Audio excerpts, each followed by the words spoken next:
Hello, I'm Dynasty Demir.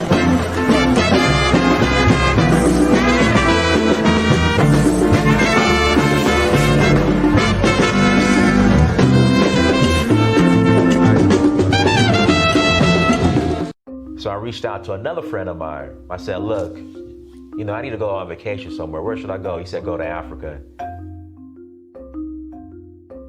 And not only am I going to go, I'm going to explore a new country. So I went to Tanzania, South Africa, Namibia, Mali, Senegal, Morocco, Liberia, Namibia, Kenya, the Voodoo Festival in Ouida, Gambia, Togo, Cote d'Ivoire.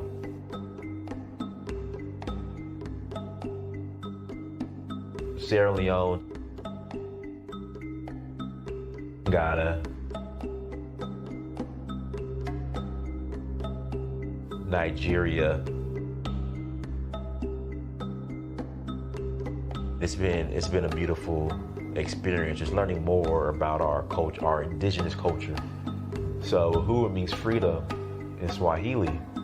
I'm in search of my roots. In finding that, I would experience my uhuru, which is freedom.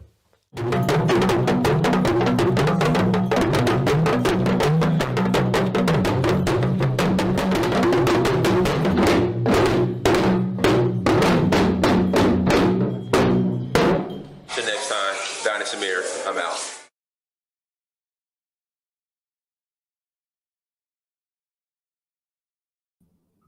Pete, let me turn this light. Let me turn this light down. This light is bright as hell. Hold on. There we go. There we go. What's good, family? I hope all is well. Again, I hope all is well. Do me a favor as you come to the chat room, please hit the like button. Again, please hit the like button. Also, make sure you share and make sure you subscribe. Once again, I hope all is well. I'm so happy to be here, and I'm so happy that you all are joining me on this, say, Tuesday or Wednesday. Tuesday. On this Tuesday afternoon or Tuesday evening. I'm glad you guys are rocking with your boy Dynasty Demir. Again, hit the like button. Also, make sure you share and make sure you subscribe. Couple of announcements before we get started. Announcement number one, tours. All right, we are rolling to Sierra Leone. All right, so I need you to go to Danfo, DANFO. Africa. Again, please visit Danfo, DANFO. Africa to learn more. Again, please go to Danfo. Africa, Sierra Leone, April 19th to the 30th. Citizenship is available to those who qualify. Again, citizenship is available to those who qualify. We will love to have you all again. We will love to have you all. We'll love for you guys to come and join us. And if you got your in fact, where's my Sierra Leonean passport? It's around here somewhere. If you got your passport, it's around here somewhere. If you got your Sierra Leonean if you have your DNA results from African ancestry, again, if you have your DNA results from African ancestry, they link back to Sierra Leone, you are eligible for citizenship. So come and get your passports. Come become a member of the dual passport gang. Again, become a member of the dual citizenship gang. So again, go to Danfo.Africa to learn more. Also, we are rolling to Senegal in May for the Jazz Festival, Nigeria in August for the Oshun Festival, and Zanzibar in November. All right. And then I'm going to put something out. I had a meeting today. And I want to put together, maybe if we have time this year, not sure, I want to put together a Senegal and Sierra Leone. We go to 2 countries. So we'll start off in Senegal, or maybe start off in Sierra Leone, then roll to Senegal. So spend like 4 days in Senegal, 4 days in Sierra Leone. I'm thinking about doing that. In fact, I'm going to do it. I just don't know when. I don't know if it's going to be this year, but for sure it will be next year. So looking forward to doing that. In fact, you know what? Probably next May.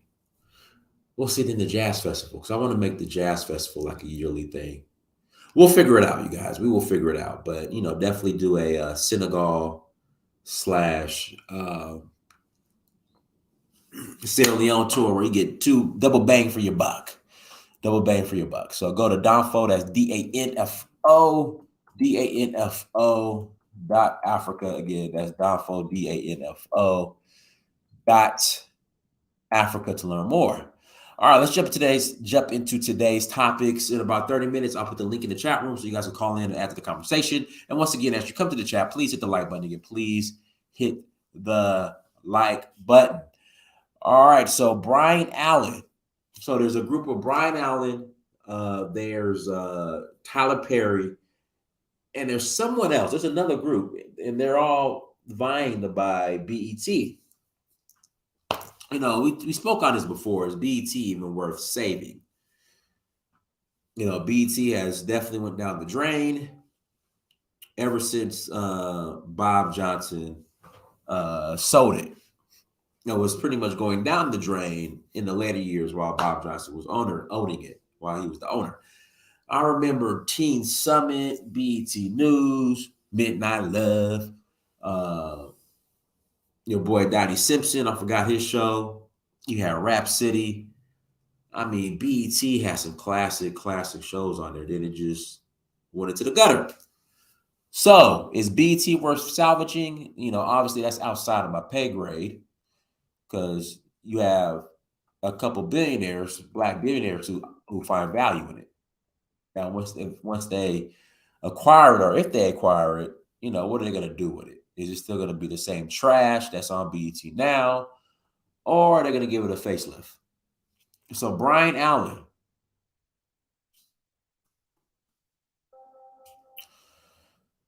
who's considering buying BET,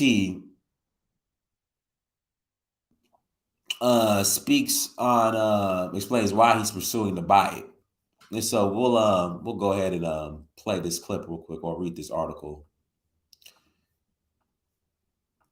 on why he's pursuing to buy it. Bryon Allen explains why he's pursuing BET and black targeted businesses. At his recent Oscar gala, the media moguls said owning black, and this is via the Griot. Everybody, this is via the Griot. Said owning. In fact, I think he owns the Griot too, doesn't he? I think he bought the Griot. He either owns the Griot or he owns, what's the other black similar to the Griot? There's another one. I can't think of it. Somebody in the chat room, tell me the name of the other black media or online media site. There's the Griot. There's one more. I don't know.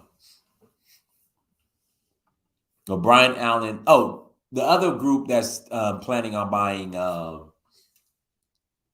BET is the brother from Liberia who had the beauty products, the skincare line that are in Target. I think they recently got bought out.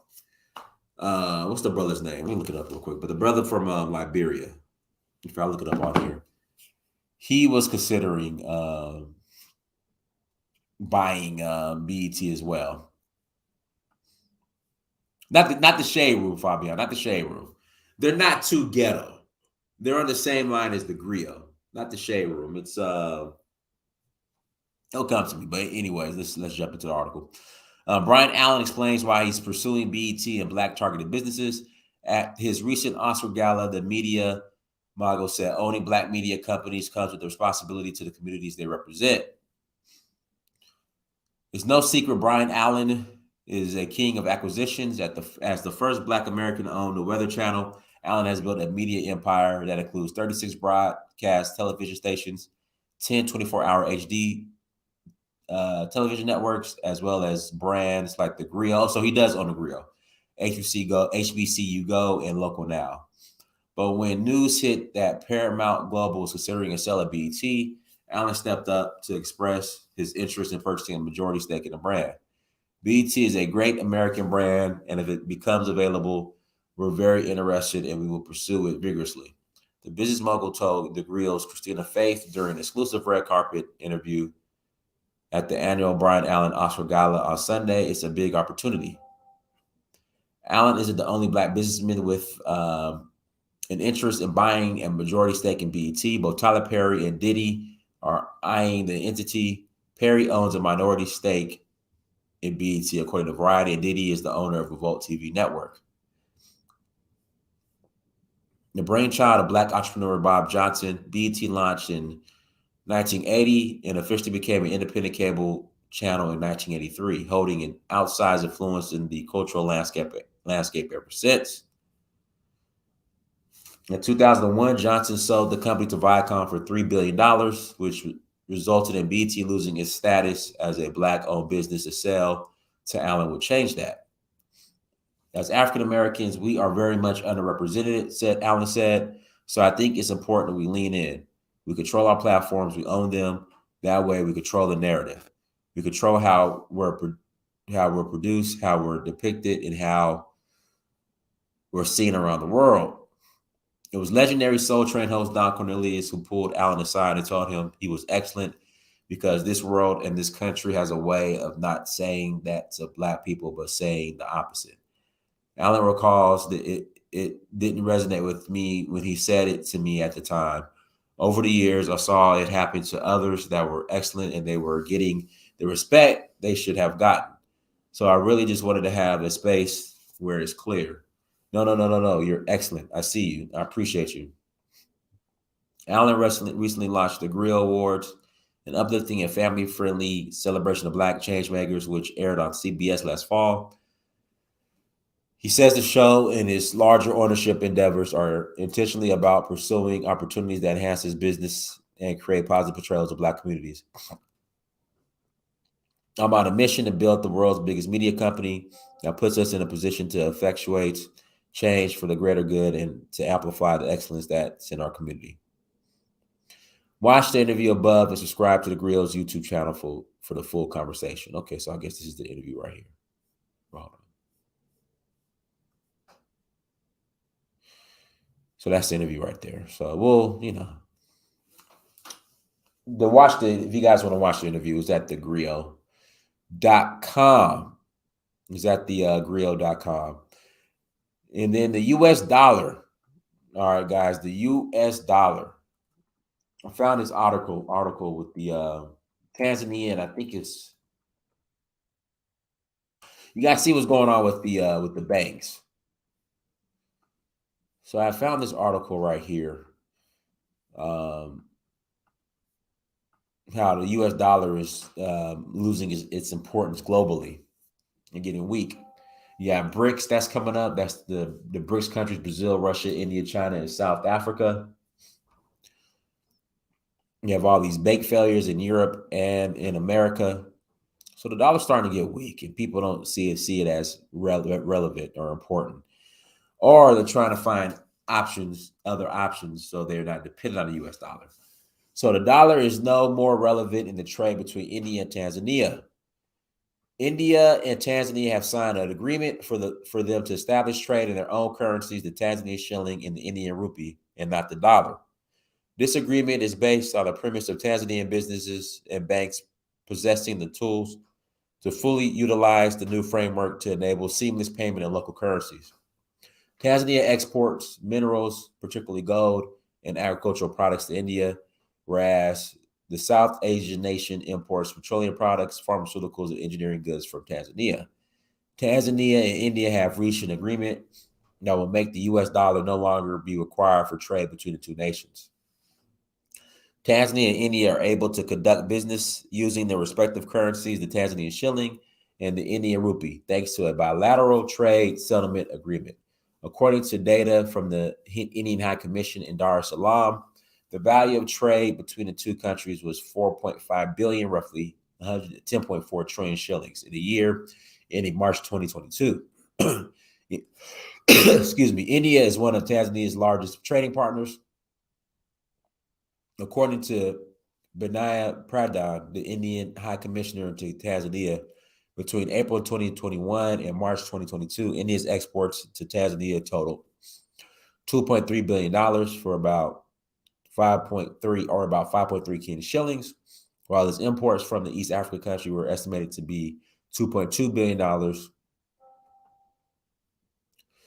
about 5.1 Kenyan shillings. He claimed that Tanzania businesses and banks have the chance to fully utilize the new framework to enable seamless payments in local currencies.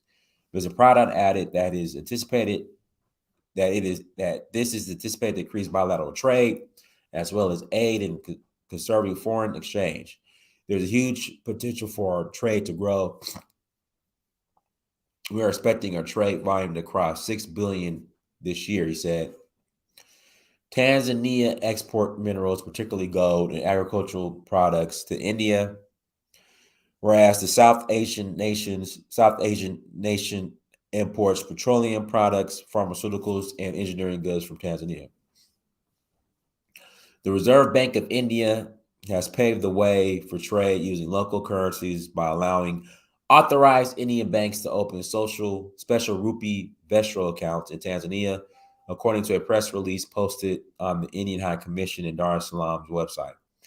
Tanzanian banks must open SRVA in India in order to trade under this mechanism. They must then approach authorized Indian banks, who will then approach RBI for the approval with information about the arrangement. The Bank of Baroda, which has branches operating in Tanzania, has received RBI's approval for opening up SRVAs for its foreign branches and subsidiaries situated in various countries, including Tanzania, the statement said. Indian importers using this mechanism will pay invoices for the supply of goods or services from the overseas seller or supplier with payments made in Indian rupees that will be created into special escrow account of the corresponding bank of the partner country. On the other hand, Indian exporters who use this mechanism to export goods and services can receive their export proceeds in rupees from the funds in the designated special escrow account of the partner's country's corresponding bank. This arrangement is now applicable to 18 countries, including Kenya, Uganda, Botswana, Mauritius, and Seychelles, Fiji, Germany, Guyana, Israel, Malaysia, Myanmar, New Zealand, Oman, Russia, Seychelles, Singapore, Sri Lanka, and the United Kingdom. Details of the bilateral trade mechanism using local currencies will be discussed at a meeting of stakeholders organized by the Indian High Commission on March 24. So people are weaning off the U.S. dollar.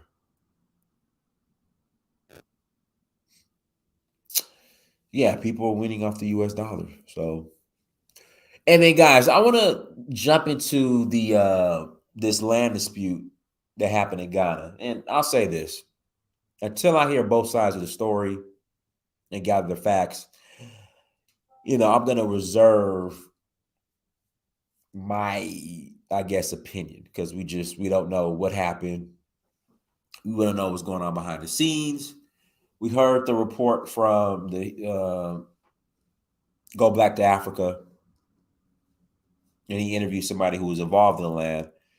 And then, we heard the report. I watched some of the report from Esco. I think the brother's name is Exo, the Ghanaian brother. I want to say tomorrow, an official report, it's going to be released. But it's not looking too good for the Hebrew Israelite brothers who had the land. It's not. Now, in Sierra Leone, and I know Ghana's not Sierra Leone, but I saw where the land was situated. And usually land that close to the beach. And again, this is Sierra Leone. The incident took place in Ghana. That land is usually reserved for the government. and the government is who leases it out. But again, Ghana is different. I don't know the rules in Ghana. Echo Simpson, that's his name, who did some good reporting, and he brought, from listening to him and what he presented, it seems as if he brought facts versus emotions. So, I mean, we don't know what's really going on behind the scenes. From understanding, some investigative report is going to be released tomorrow, and we will truly know, is this is a fake live? No, Keisha, I'm live, Keisha. I'm live right now. So we will know what truly happened, or what allegedly, we'll have the facts tomorrow. Because right now there's two sides to the story. I mean, it's unfortunate that whatever the brothers had got demolished. But, per Echo Simpson and the government, they were within reason. So we'll Coffee, are you in Ghana, Coffee? So again, we'll find out tomorrow. But, when a government goes to that extent to repossess your property and demolish whatever structures you had on that property, they, especially in 2023, shout out to Bakuba in the chat room. Still got to get to Congo with you and see my Bakuba people. In fact, hold on, Bakuba. Let me show you something. Hold on. I'll be right back. Let me show you something.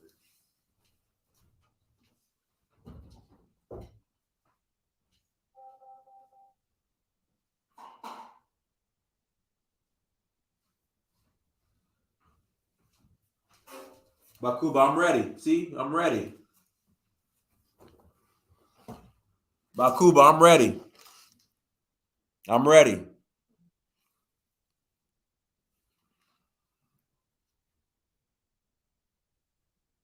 I'm ready. So I got to get to the Congo and see my Bakuba people.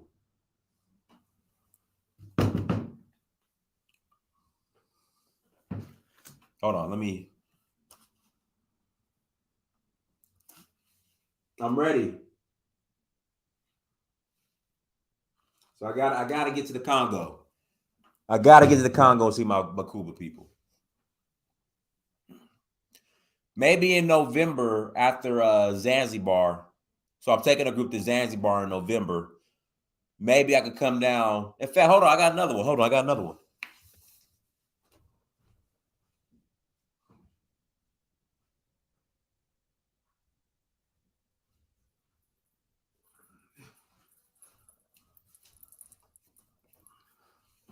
Here goes the other one.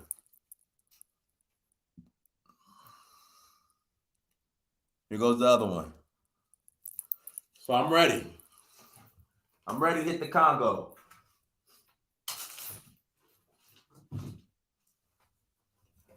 I'm ready to hit the Congo and get some more. But let me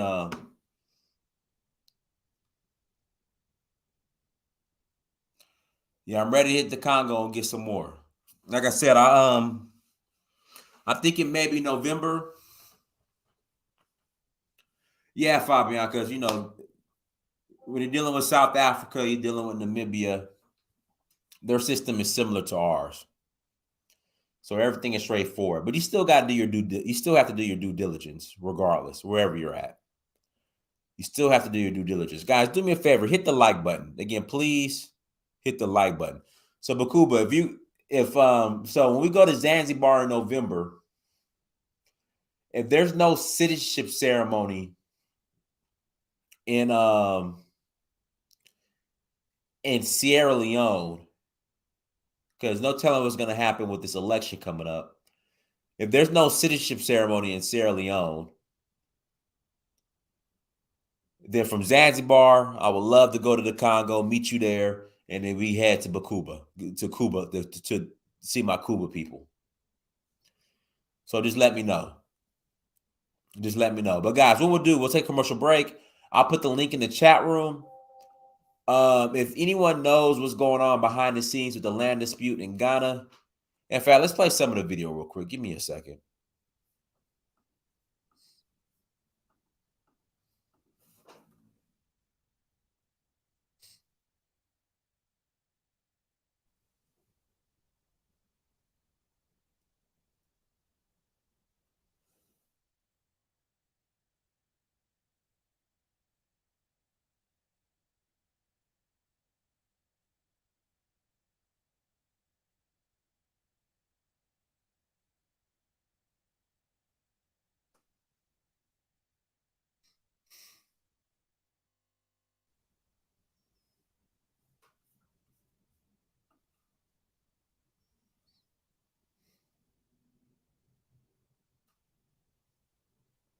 Man, everybody getting scammed in Ghana. Goodness. Hold on. What's African? What's African superstar talking about? Hold on. Hold on. What's the African? Hold on. African superstar. Look, don't you block me. I mean, don't you flag me. I just want to see what you're talking about.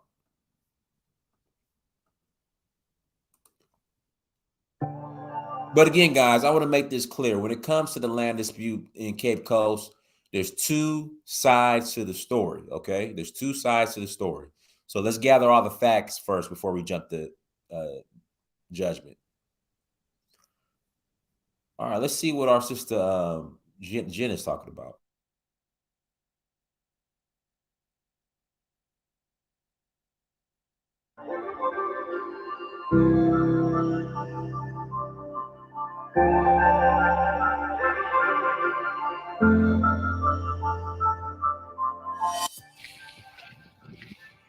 What's up, guys? It's Gina Efoe, the one and only African superstar, back at it again.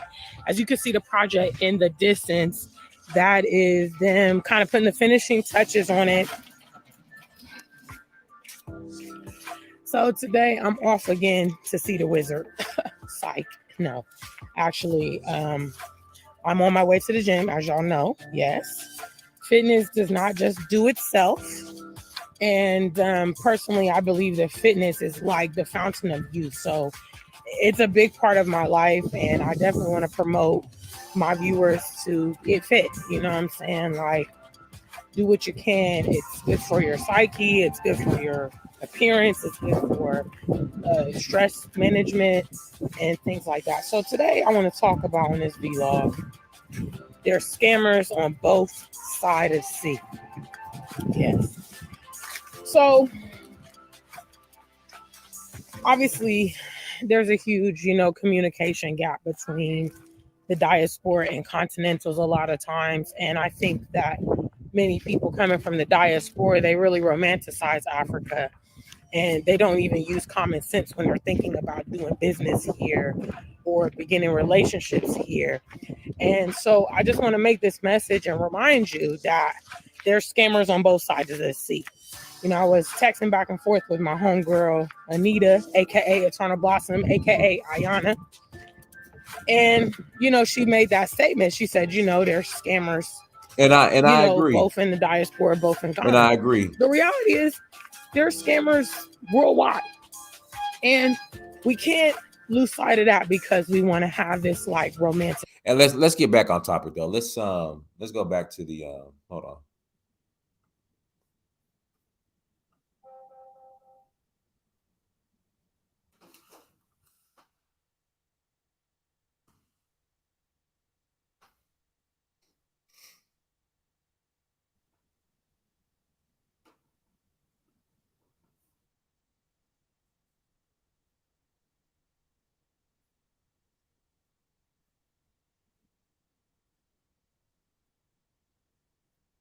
And I'll be back.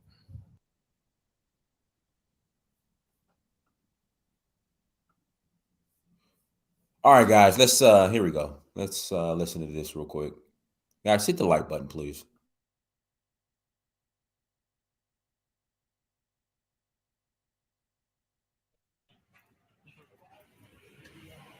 We were driving past this place, so this is Cape Coast.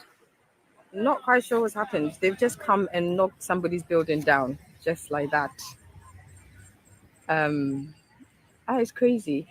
So apparently the people who sold the land to him are saying his lease is up, but we all know he hasn't been here for as long as they're saying. And that's the thing. I've always asked when it comes to leasing this land, because same thing in Freetown, in Sierra Leone.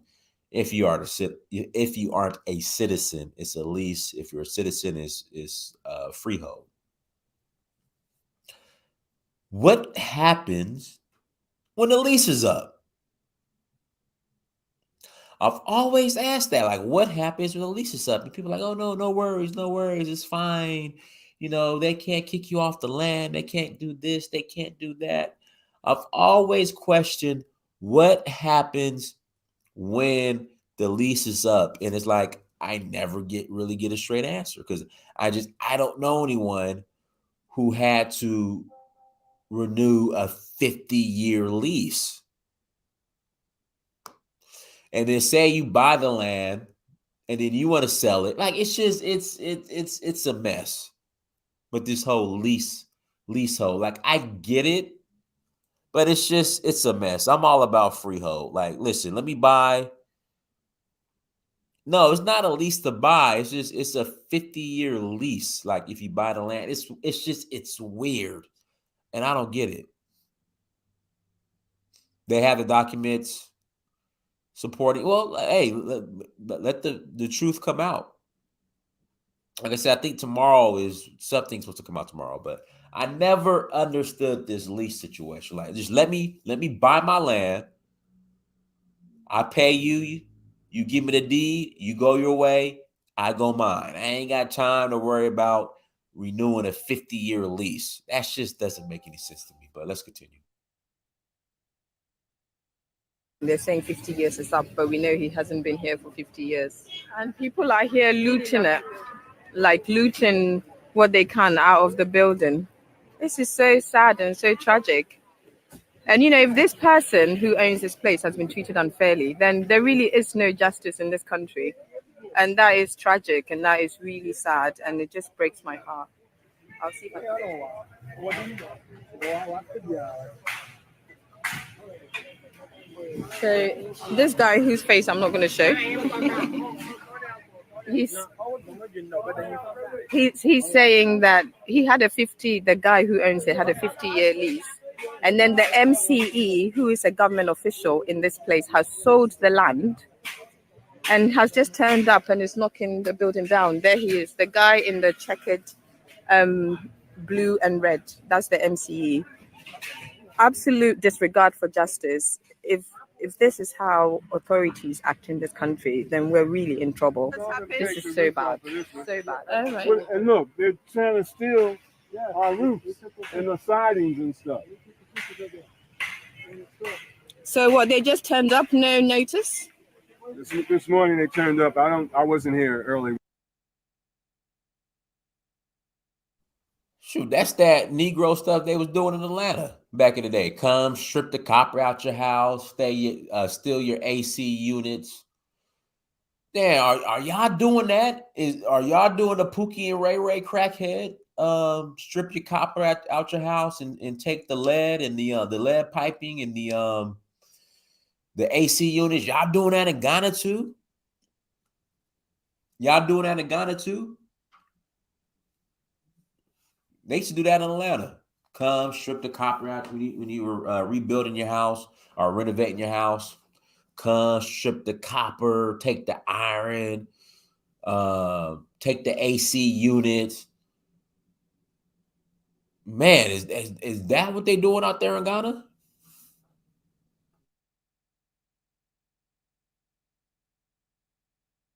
When they turned up, Right. Our people were cooking in the kitchen. They turned the electric off, and then they started dismantling the building. Wow. They took the grates. That building right there. Yeah. That one, yeah. The building right here that's destroyed right here. Yeah. I just heard when I was in Cape that somebody put it on our site that that building was still. I have pictures of that building. It was still up. But they had taken all the windows out, all the doors off, and the grates, the security grates. That was the only building we had that was secure. That building back there behind the water tanks is the kitchen. So they were preparing food there this morning for the lunch that we do every day. There's a vegan restaurant that people order food from and come and pick it up here. And that's how I found out what was going on. I called to order some food. Yeah. That's when they told me they had shut down everything. Oh my gosh. And that how are you still standing? You're impressive. How are you still standing? Oh, well, we have to be strong in situations Oh my gosh. $49 suits are here. Discontinued and clearance sale. For a limited time. It's a brand new light pole they tearing down right there. That light pole just got put in. They're going to pay for all that, bro. That new wood and all that shit we just got to put in this spot. Yeah. He said they're going to pay for all that. Like, I wonder steal your catalytic converter. I wonder what kind of recourse. Like the guy is saying they're going to pay for all that, as far as he's referring to the government or the ministry that came and demolished their land. I mean, they got the bulldozer out there, so vibe with Ant. You talking in code, bro? I don't know what the hell you're talking about. So when he said they're going to pay for all that, how does that look like in Ghana? Like, the Ghanaian government's gonna say, "Oops, my bad. Here goes a check." Like, how does that look like? What does that look like?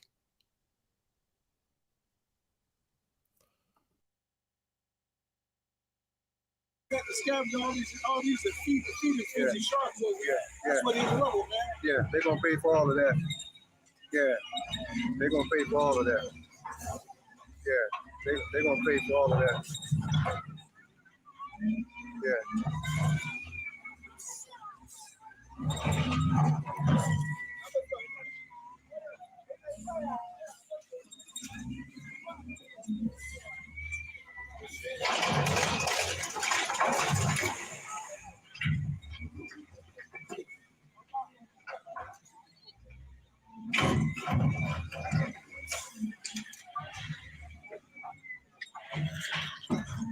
Hey, why are you taking that? Excuse me. Hey, why are you taking this? I got your picture. So the Pookies and Ray Rays of Cape Coast showed up to the site, is stripping the copper and the water heater, and they're gonna run off with it. The Pookies and Ray Rays. Again, the Pookies and Ray Rays, they saw this as an opportunity to come and strip the property.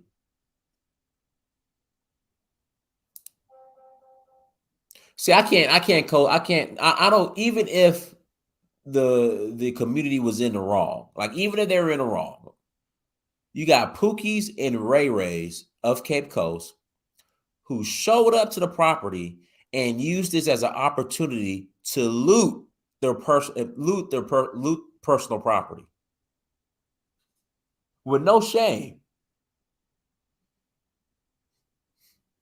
Well, like I said, Eric, I'm sure there's two sides to the story. I know there is. There's definitely two sides to the story.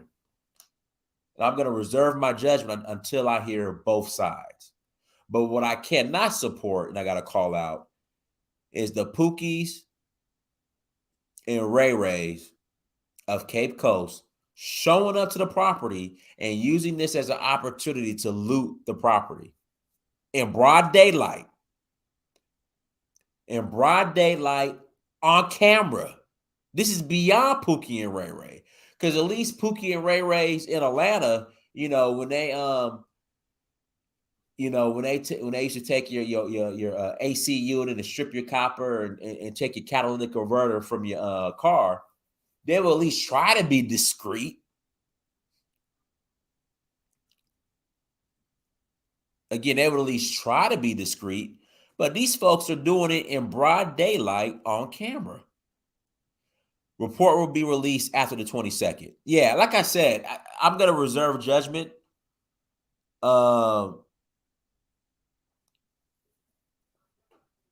I see the report. But just me personally, and I don't put anything past certain governments, I just don't think the government just pulled up and just start tearing this, destroying and tearing down the property without reason. But again, I'm a very nice guy and I give everybody the benefit of the doubt. So I could be wrong.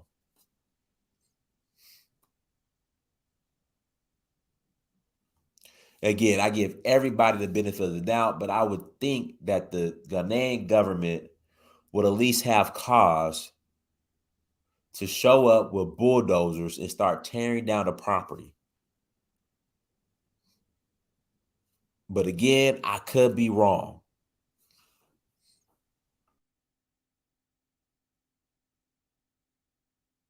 Who told you to take this?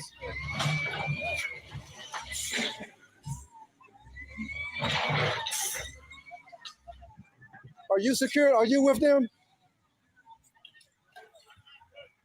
You see them taking this stuff here?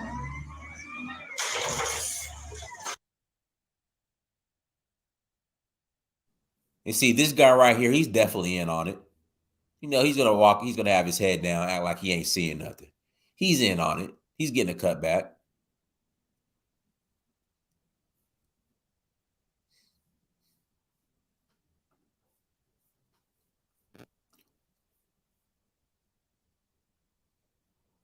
Poverty creates the Pookies and the Ray Ray. See, I disagree because I know plenty of black men that grew up in poverty that did not have this type of Pookie and Ray Ray spirit.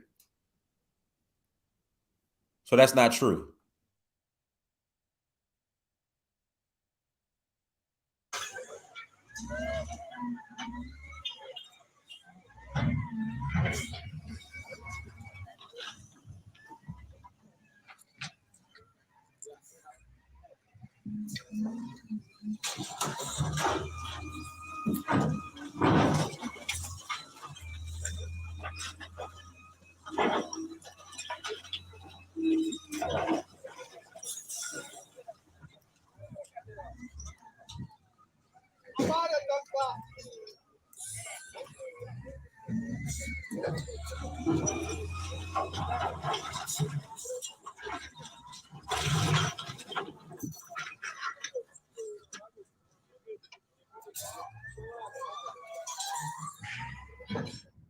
Let me say this right here. I hope this message. If I put those in my living room, my neighbors would be knocking on my door very quickly. Gets to the president. Nah. All right, we're going to take a quick commercial break. I'm going to put the link in the chat room. If you guys want to call in and add to the conversation, you can. Again, if you want to call in and add to the conversation, you can. But we'll take a quick commercial break.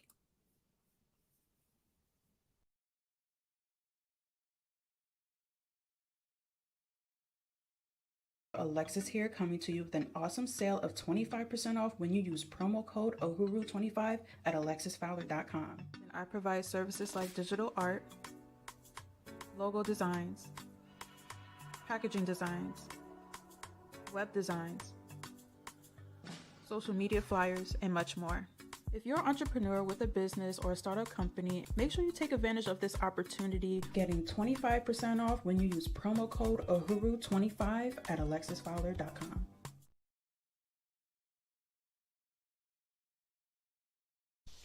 In honor of Black History Month, my books and ebook will be $2 off.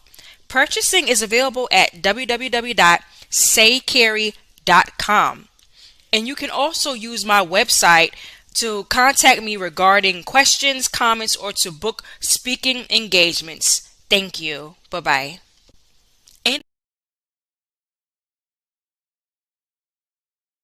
All right, everyone. Links in the chat room. If you want to call in and add to the conversation, please click on the link. Again, if you want to call in and add to the conversation, please click on the link. If not, we'll go ahead and close out. Again, link is in the chat room. If you want to add to the conversation, you're more than welcome to.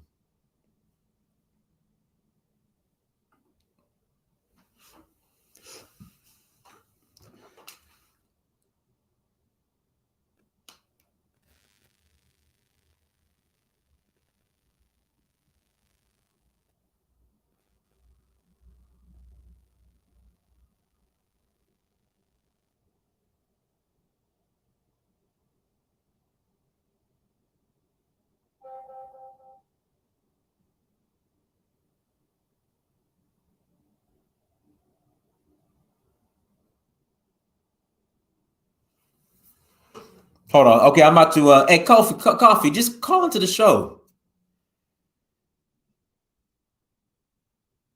Okay, Coffee. I'm gonna message you right now. Hold on one second. Coffee has some Coffee, just email them to me. Email me the recordings. Send me an email.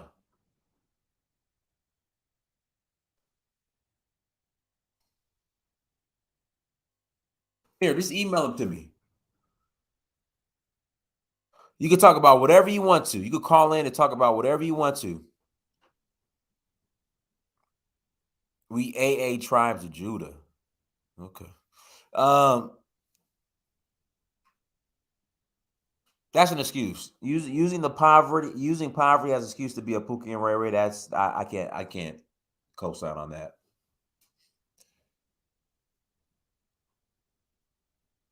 Okay, I'll have him message me the recordings and then I'll email them to myself. Hold on, let me.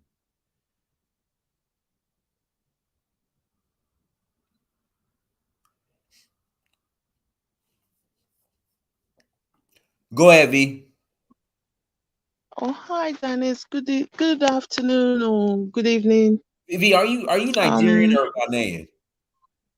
Ghanaian. Okay, go ahead. So I'd like to hear you. Yeah, great. So you'll probably have an idea what actually happened. Maybe. Go ahead. Yeah. I mean, regarding this specific issue, it's just all been going around on the internet and YouTube and God knows why. I don't know the ins and outs of this specific incident regarding this land. What I do know is the dispute is between them and the local authorities there. Okay. Some were saying they're saying that they had a 50-year lease, and the other side is also saying they did not go through the whole process of completing the lease. I don't know. It will be resolved. Anyway, I just want to keep it brief. I know this whole lease system just seems archaic to me. Like, I buy my land, you give me the deed, and we go our separate ways. Like this whole lease thing just doesn't make any sense to me.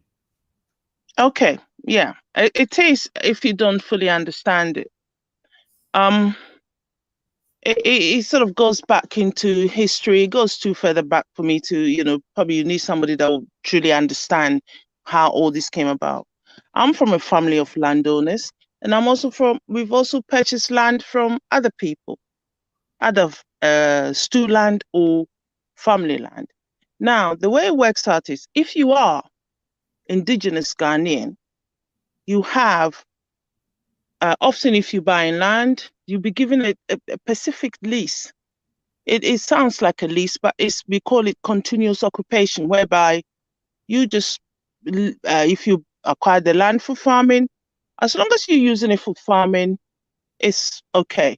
If you say years down the road, you want to stop farming and you want to use it for something else, you go back to the people that you purchased the land from, and then you talk to them and they give you another lease. Okay, you're going to use it for this. You need somebody to have legal understanding to give you full breakdown of it. But if you buy land, say you're living on the land, you acquire land to build, it is yours. Nobody's going to take it away from you. The only person that will be able to take it if a government have a reason. But let me also explain how our land ownership works. There is stew land, which is often headed by a chief or what they call chief, but we will call them Omaihin, whom are people that the custodians of the land in trust of the community. There's also family land, which is often have a head of the family who's also custodian of the land in trust of the whole family, and sometimes could be extended family as well. And there's government acquire land. Now, government can only acquire land from these two people, from either family land or stew land. You see? So if you're buying land and it's coming from a family land or a stew land, you're okay. If you're buying a land from a government land, you have to understand the government has to go back to the family or the stew that gave them the land, because this is all part of our traditions and customs anyway. But if a government goes to a stew or a family and said, I need this land for a specific project, this, that, or the other, they will negotiate with the family and they will compensate them and they will take the land. Okay. Now, there's always a clause in that agreement between the family or the stew that if the government does not use the land for what they intended for, they have to go back to the original owners and ask them that maybe we intended to use it for this thing, but we can't, we want to use it for this other.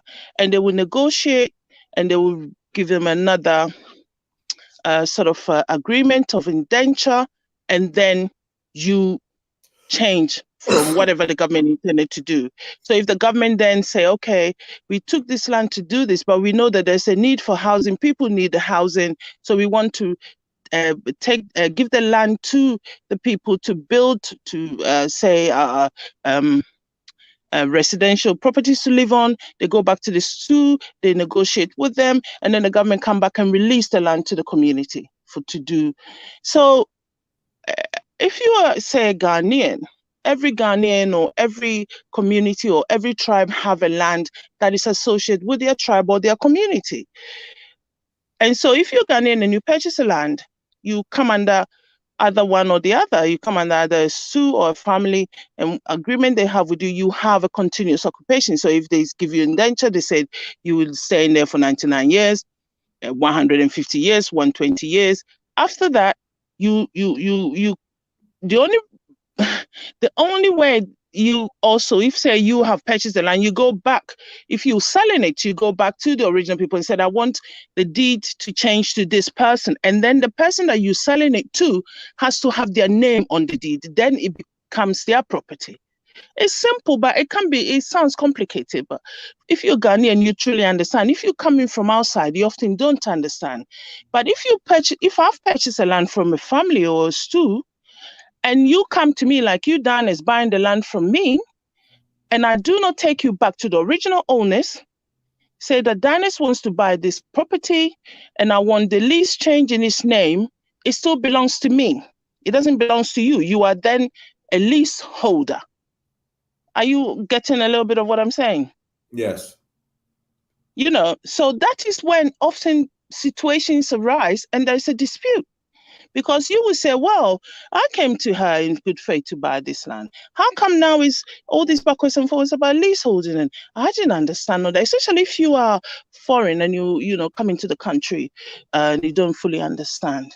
You can get into difficulties like that. But our family have purchased land from other families or STU, and it's been in our family for 200 to 300 years. And nobody's taking it away from us. What happened is after, say, about 100 and something years or so, they will come back to you and say, okay, you pay us a nominal fee, which is like a yearly payment. Some could be as little as 25 cedis. Some could be as much as maybe 150 cedis yearly to acknowledge that they are the original owners of the land. And that money is supposed to be taken by either the STU or the community to do community projects. You see, you need a lawyer. Maybe you should get a Ghanaian lawyer to fully understand how our lease system works to explain. Now, regarding black diasporans coming to Ghana, you guys have been given the same right as us.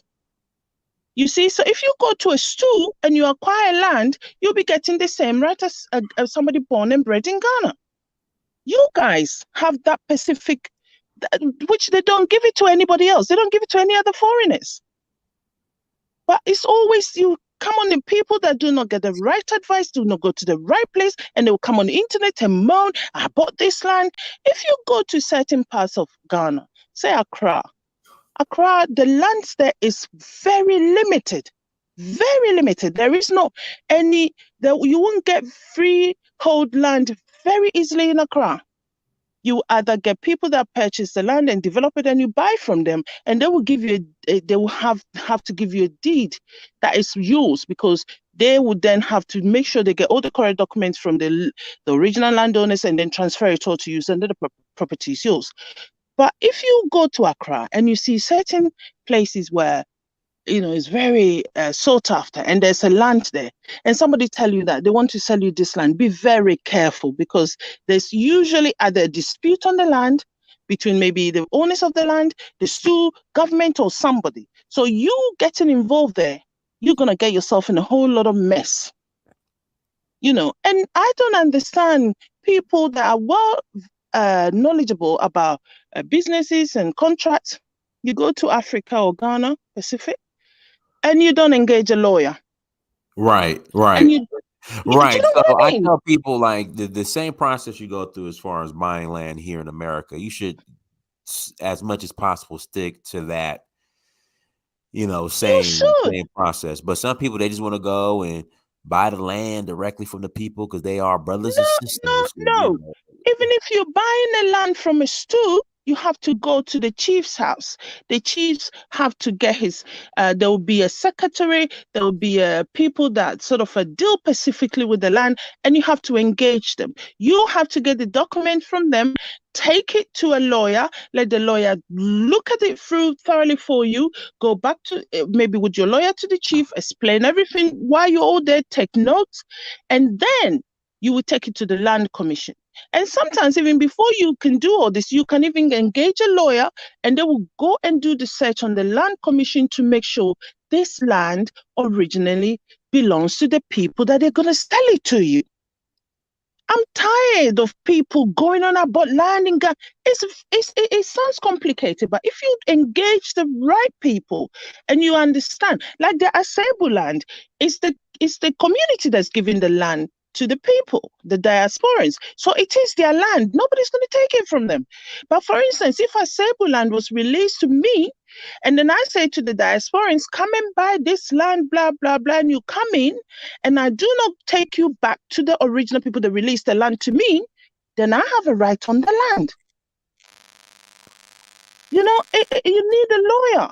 You need a surveyor, you need a lawyer, you need somebody that fully understands what's going on to direct you.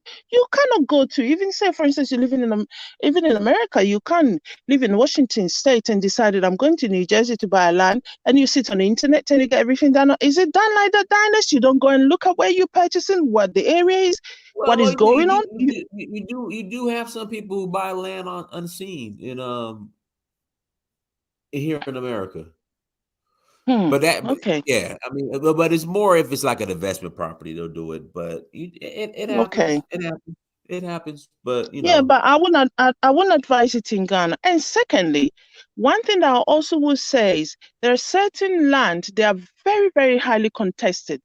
Beach land are often community land.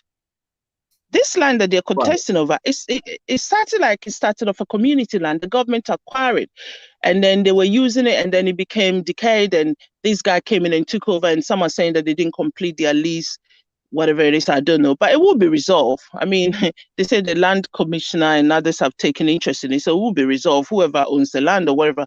But funny enough, I don't know who the developers that these guys there are claiming they've sold the land to.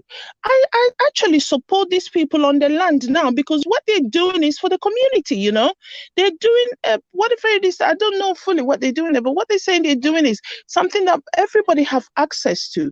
I've traveled and I've seen how sometimes you go to certain beach areas, how highly overdeveloped and people don't have fully access, and you have to go through this and that place. I don't want Ghana to become like that. I want our beaches to be free. Our beaches are seen as spiritual places where people could get up early in the morning and go there for a prayer, go there for bathing in the sea, and also sometimes our forests, certain forests, they will be deemed as a spiritual forest where you're not supposed to touch it, and people can walk in there and do their prayer, their whatever they want to do, and come back out. Same to some of our river places, they often have a spiritual connotation or spiritual connection, and our beaches are like that. And I've seen that places in Accra and other places have been so highly developed that before you get to a certain bit, you have to go through sometimes some of these establishment that they've put up, and if you don't buy something, they wouldn't even give you access to go through to get to. I don't want our beaches to become like that. And when people are, I don't know, this thing that sometimes you have corrupt officials, that somebody come in waving a huge sums of money, and they're releasing beach lands to them, and they're doing whatever they want. And I'm telling people, buying beach land should be careful, because they will come into conflict with the community. The community reveres beach land very much. And if you're going to buy a beach land and you think you're going to turn it into your own private oasis, think again. You will come into difficulty at some point with the community, because they want to get access to the beach.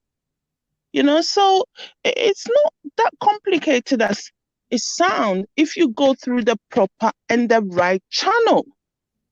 You have to get the land from the right place. If you don't, you can end up in difficulty. And that's the as I could go back on and on in history, but that probably would be too much for me because it's what I know briefly or little, But Okay. this I think that we're buying land and we got scammed and often most of the scammers are also diasporans as well, Have you not Right. noticed that? Facts. Yeah, you're right. And you get Ghanaians that also colluding in it and all that stuff.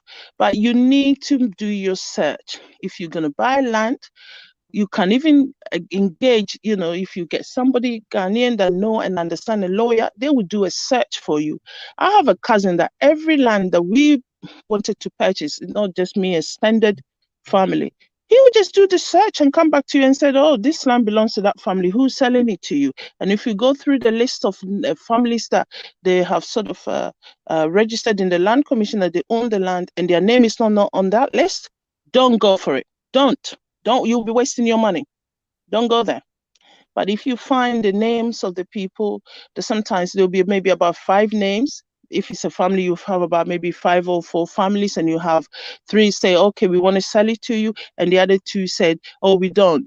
Also, be very careful. You need to have your negotiation. Sometimes you get them around. If you cannot get them around and you get about 3 or 4, you might be okay. Maybe 1 staying out, you'll be okay. But you need to also engage a lawyer.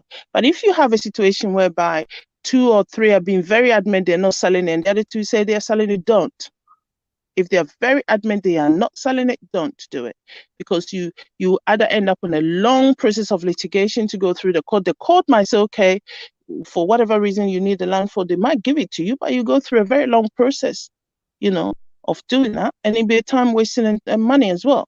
So you need to engage a lawyer. I would not advise anybody to be buying land, sitting on a computer, or just going into the place one day and seeing the place and then buying the land. If somebody take you to a land, so okay, I hear you. Go behind them. Get the right people that will do the search for you. Go there. If you engage a Ghanaian, they can go and speak to the local community, and the local community often would tell you who are the rightful owners of the land, where you need to go to get the land. But I hope this issue regarding this the Cape Coast issues is resolved. I like the idea of what they're doing there. It's open to the community. The place is not overdeveloped. It was seems to be done with the environmental consideration in mind. I don't like our beaches all turning into concrete jungles, and people will not get access to the beaches, and then it becomes the same as where it's been done everywhere else. Like if and it's not really friendly to the locals, and then you end up with animosities, and then you get into conflict along the line. That's the brief and little that I could say, but I do know that this issue will be resolved, right? Because it's gained a lot of attention, and but diasporans should bear in mind that when they buy land, they should go through the right process, and they get the same right because of historical event and the guilt that many of our chiefs feel. Sometimes even when the diasporans come to them and trying to buy, they do everything to try and get them land because of a lot of all the history and the pain and the guilt a lot of people feel about what's going on. So if you're getting your diaspora and you're getting the land from the right place, do not worry. Don't. But if you're not getting it from the right place, then it's another story. That's all I can say, Dynasty. Yeah.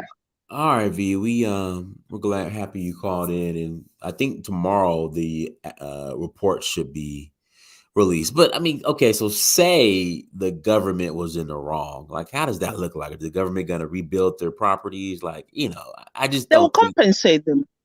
If the government is in the wrong, they will compensate. They'll compensate them. Yeah. If the government is in the wrong. Okay. Well, I'm saying if it's found the government is in the wrong, they'll compensate them. Okay. Well, we'll find out tomorrow. Yeah. So listen, what we'll do, we'll go. I appreciate you coming on. Thank you for joining us. We'll find out tomorrow. Try and get somebody who's very, understanding of how our, it's all come down to history. When the Europeans were coming in, and they'll go to places of good, like my dad even told me a story about, there was an area where in Ghana that years ago, I don't know about now, they do a lot of diamond mining there, that when the people were when it rains heavily and the sediment and others wash down from the mountains down, you could go there early in the morning when the rain settled and just pick up diamonds from the ground. And the Europeans, when they now realized that, they took off the whole place and said, well, we take it for our king or queen or whatever.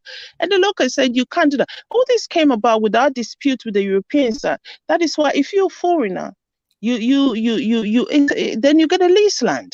And even that, you can also continue to occupy the land, whatever the lease is over, but you have to go through a different process than somebody like myself, or maybe a diasporan going to Ghana. So you need a lawyer to give you a good background and understanding.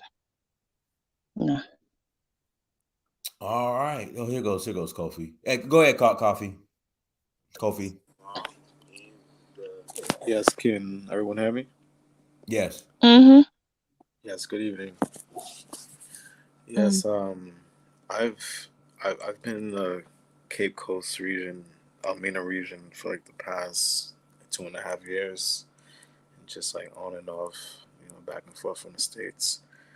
And I actually did a wellness class at the Assessapa under the director there, Ben Ottar, and another admin of another a Sable land repatriation, Kwame Toto.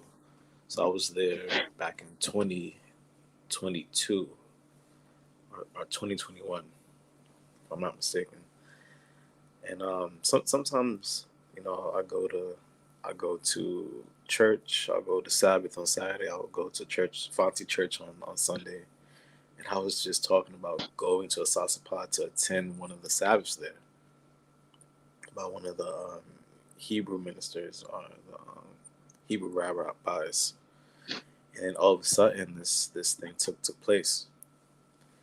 And I heard about it when I was in a Sable, coming from some land that we own. And I couldn't believe it at first until I started to see the videos.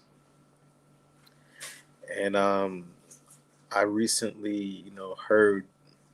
I didn't hear both sides clearly. I heard what Echo was saying, and it seems like he was mostly talking from the side of the, I guess the government officials or the CCMA. Yeah, it's the local authority there. The local authority that deals with those areas. And there's a lot of things that that he misspoke on. Like for example, he said that they had only a 24-year lease, and their lease was up.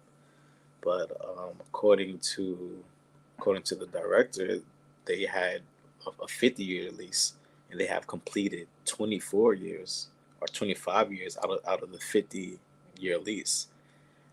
So they had 25 years to go, 25 more years to go. And if they was to renew after 50 years, then they could renew at a minimum of 25 years once they renewed. And it seems that there was really no disagreements as well. It's just they just got taken off guard. I heard there was some like external assembly members, within the CMA that knew, but a lot of people that's in the government, actually in the government, are the people that was close to the people that was issued the land. There was just no communication at all, and they was caught off guard. That's why in the video you can see the guy was explaining himself. I met that guy with the kufi on. He's from Philly. I had met him, and he said they were cooking. I had no idea what was going on, and they said they paid. I know Echo Simpson said something about like there was a agreement for like 5,000 CDs, and that they owed 4,000 um 5,000 CDs back in 1999. That's when the land was issued out. That's when the lease was. That's when they got the 50-year lease. $5,000 was like 5,000 CDs was like the equivalent to like five CDs if you just take all the zeros off, because it was like a different currency back then. So they said that they paid 25 million Ghana CDs, 25 million Ghana CDs on that lease. And if you take away the three zeros because the currency is different, that would have been something like 25,000 Ghana CDs. And what to today's rate, that's about I would say $2,000. Yeah, but then you're wrong to compare it In with today's rate. Go 1999, back in that rate. yeah, that It could would have be been like, more. It yeah, it would would be have been more more. if you go back of the time. Yeah. Yeah, because the CD had way more value back in Mhm. 1999. Had a huge Mhm. value. So I think yes, just like you guys was talking about, I think it was just big business. Like let's say they got millions for the land. So what if the government has to owe a couple of $1,000 for the buildings that they destroyed, even if the total came to 100,000, that's nowhere compared to what they got or what they're getting for the land with the new resort that's going to be built. But let And me interject. Let me just say something. You see, that is when you need the community on your side. As I said, beach land are often community land. So if you get a community on your side, it's a different story. You see what I and mean? you have to see, like, does this overweigh what the Hebrew community from Demona would be bringing in the next 24 years versus when this resort is going to be built, and what jobs is going to be circulating around it. Who's going to build wealth? Are the workers going to be able to build this huge wealth working at this resort, or is this resort just like a way to kind of like get into the country and funnel money through it? You get what I'm saying? So I don't know. At first, I was just saying like, look, we have to focus on the money. We're like praying too much. We're too we're too noble at times. What do we owe? What do we owe um, our in indigenous born Africans? You know, what type of nobility do we owe? Why can't we just come into the country? Why can't we just come into the continent and just make money like everyone else? But then I'm also seeing a huge issue that, look, anyone could just buy you out. They could just buy your legacy, and that's totally not right. So I feel that there has to be some type of engagement and disruption by bigger officials of Ghana, and if the Ghanaian government wants to have this relationship with the diaspora and in the year of return, then I think they should do what's right and restore everything that has been done. That's all I can say. I mean, I understand what you're saying regarding the government side, but also remember that government comes and go, and the community engagement is the key. I keep saying we are community people. You work with the right people in the community. Government comes and goes, And if you work with the right people within the community, you can get things resolved much easier, less expensive than, I don't know how well these people there were engaged in the community, or even they have access to the chief, because as far as I'm aware, the original owners of the land will be the chiefs in the area will be the custodian of the land, because it was a community's kind of land and the government took it. And if the government took it and the government have not used it for the purpose, it's supposed to go back to the community. That is our rule. That is our traditional customs and rule. So I always say to people that if you go, and this idea that, Africans don't like us and the Ghanaians are just there for the money, it hurts me so much when I hear that, because there's been so much pain and hurt that's gone on, for generations. And for us to continue like that, it's just too painful. I know there's corruption in our system, and that can create problems. But if you have patience and you have the right people guiding you and you work through that, you will get what you want. It hurt me so much that, I don't want to sound bad, but if you see other foreign nationals, they come in, they work through our system. Within the next 3-4 years, they come with next to nothing, and they're millionaires. The Chinese coming to Africa.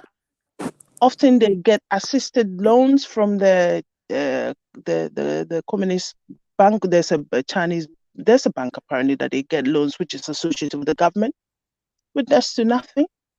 And the next thing, they're going multimillionaires. So what is wrong with we as Black people? It doesn't matter where we find ourselves, and you have an interest in Africa, go in there and hustle. And of course, if you go and you get yourself so bogged up with the Chinese, they bypass the politicians, they go straight to the community, And what is wrong with we going in there, assess, learn, and what you want to do, and go to the rightful people? You will get somewhere. But often something like this happen. I know it's unfortunate, and I was annoyed seeing it. So why do you have to go through all this to do this? You know what I mean? You could have had it resolved whatever way they needed to be resolved. You don't. Anyway, it will be resolved. I'm sure of that. And you hear people on the internet, the Ghanaians just want our money. Believe me, there is more money in that country than oh God, I just get frustrated. We need to get our head right. You need to put your business head on, or your entrepreneuring head hat on. You need to be savvy. You need to go in there and know what you want and know what you want to get from there. But I always tell you, we are community people. Work with the community, and you will get the right resolve. I know that maybe some big persons behind all this and pay. Yeah, it's a beautiful place. It's got a lagoon, it's got a sea, it's a beautiful. But if they come in there and they disenfranchise the community, they ain't gonna get any peace over there, Sometimes people think, Ghanaians are quiet, but when the Ghanaians they're not happy about something, they will definitely let you know. So yeah, I hope they get it resolved soon. I remember doing some beach cleanings too with fellow Ghanaians and people of the BSI, and you just slowly start to see the lagoon. It was pretty bad. The smell was bad. It was filled with a lot of trash. But after that cleaning, I mean, I wasn't there after the cleanings. I didn't really participate in any of the cleanings after that, because it was a real tough job. But after that one cleaning, it seems like the whole area was just changing slowly for the better, and the natural smell came back. And I feel like, yes, with the right mindset and with the right initiatives and people pushing for the restoration for the earth and restoration for the entire African continent, I feel like it's headed in the right way. I also want to touch on people here are almost playing both sides. On one end there's the Ohene, and there's the paramount chiefs that are elected in their to represent their regions and the royal families that own the land. And then on the other hand, you get people that are really using their they're like using their strengths and their advantages as a republic and taking advantage of their like governmental powers. And a lot of times we come here and we're doing things off the table. We're doing like deals just trying to respect the local chiefdom, and we're just leaving all these like receipts out of the play. We're leaving all of these legal entities out, and are like we leaving these legal instruments out of these agreements. And I feel like we coming from a Western world, like we really have to be very corporate in everything when it just comes to like business, even when the selling or the taking of slaves.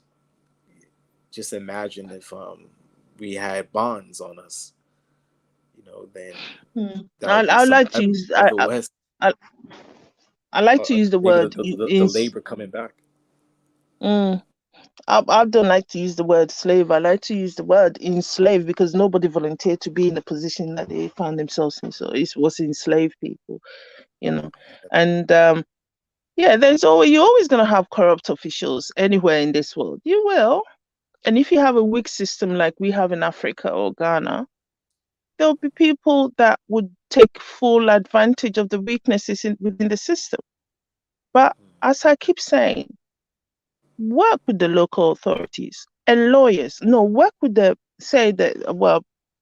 chieftains, that they're part of the local authority. Work with we call them traditional authorities. Work with them and lawyers. Sometimes be a bit cautious with the politicians, because as I said, they come and go. And if there's a politician sitting there and he's in this prime land and he's, oh, well, if I could get this kind of people come in and assist them, and that, they're going to get a bit of some sort of something. I can't say because I'm not privy to what's going on, but they could see a bit of interest going their way. And he said, well, I've only elected for 4 years. If I'm lucky, maybe I'll get the next 4 years. So it's going to take advantage. But the chiefs and the community, they're going to be there for a while. And if you're building in a community and you're living with them, they will get to know you. And if you're doing something that they see is of their best interest, they will be fully behind you. Because I come from similar communities in Ghana as well. I mean, recently the family had an issue with some land that one family member was trying to purchase for farming.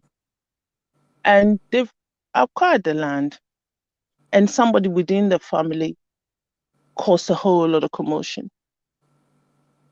But they had the indentures issued, and because there's some parts of the family cousin, they went to the lawyer. The lawyer advised them, go back to the original landowners and have a talk with them and tell them what you want to do and explain your situation. So they went back and they have a family meeting. First of all, they had one, not the whole family was there, but the head of the family was there.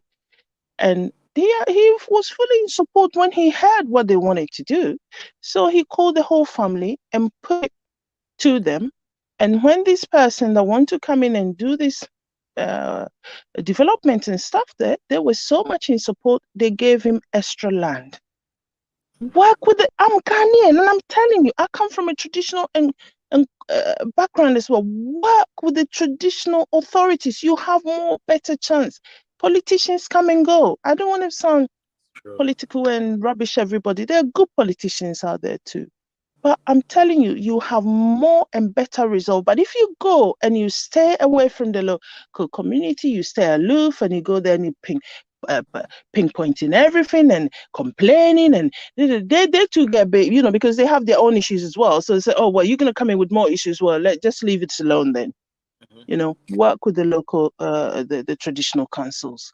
You get better resolve. It won't be just even go as one. far as as I'm marrying, you know, intermarrying into the traditional royal families. I feel That's like even that's a plus. yeah, That will help you more, believe me, yeah, because that person will have access to the family anyway. And once you marry in our community, they see you as a, I mean, there's a word that they use in Ghana. If say a man comes into the community and marry a girl from there, they call them akunta. Akunta literally means brothers in arms, you know. It means that we raise no arms against each other traditionally. So that's why every man that comes into a Ghanaian community and marry, they call them akunta. And if say a sister from abroad also comes to marry within a Ghanaian community, they will say that the family, so that the Ghanaian guy married a sister from abroad, they will say, oh, he's also brought us a sister, you know, and they will tell the females, and your brother has brought you a sister, so you treat them like one of your own. So if you even intermarry, it's even makes life easier for you. That's what I know anyway. All right, yeah, absolutely. we'll go ahead and close out. So we'll find out what happens tomorrow. I guess the findings will come out tomorrow. So everyone, thank you so much for joining. Like, share, subscribe. Yes. Next time, family. Dynasty Mirror, search for Huru. Peace. Thank you. Bye.